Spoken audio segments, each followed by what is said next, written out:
Australia's Shadow Foreign Minister, Tanya Plibersek, is in Jakarta at the moment. She's spoken to the UNHCR and also Indonesian Foreign Minister, Marty Natalegawa. Tanya Plibersek, welcome to the program. Thanks, Jim. Stopping deaths at sea, stopping people being taken advantage of by people smugglers. That's Scott Morrison's argument for the government's policy of turning back the boats.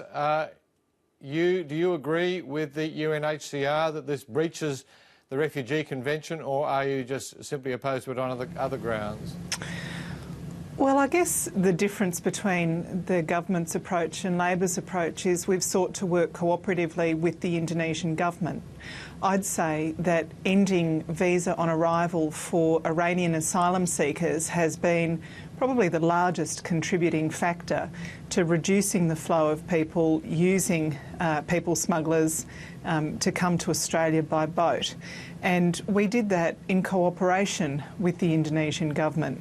What the Australian government now have done, the new Australian government, they've made announcements about what will happen on Indonesian soil, what will happen in Indonesian waters. They've pursued those policies with no consultation and no cooperation with the Indonesian government.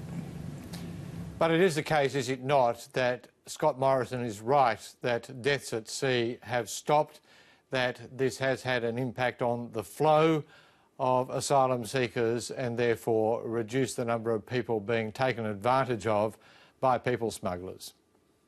Well, Labor's always been concerned to reduce the number of deaths at sea, and we've been concerned to reduce the opportunity for people smugglers, criminal syndicates effectively, to take advantage of very vulnerable people. But we did that with the Indonesian government by reducing eliminating visas on arrival for Iranians. And if you have a look at the number of people coming to Indonesia now from Iran seeking to transit through to try and make it to Australia, you'll see that that flow has slowed to a trickle.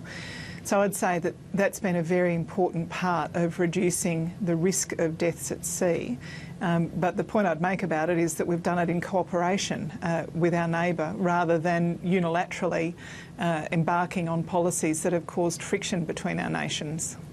Now, of course, you did meet the Indonesian Foreign Minister, Marty Natalegawa. Did you get the sense from him that this unilateral behaviour, as you put it, remains a concern for the Indonesian government?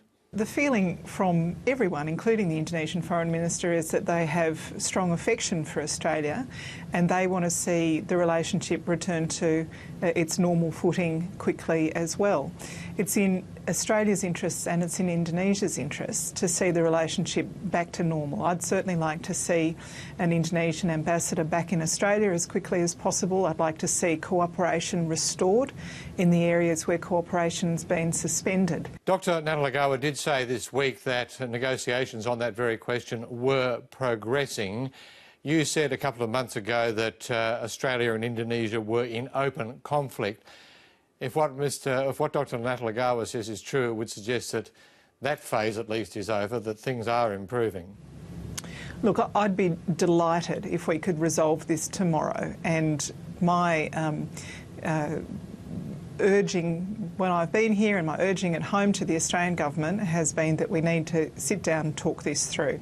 One of my purposes in coming here as the Shadow Foreign Minister is to establish the sort of relationships you need when things go off the rails, that you can pick up the phone and talk to people directly, not let issues fester, sort them out as quickly as possible. I'm concerned that this has dragged on for as many months as it has, and I'd be delighted, as I say, if we can resolve it as quickly as possible.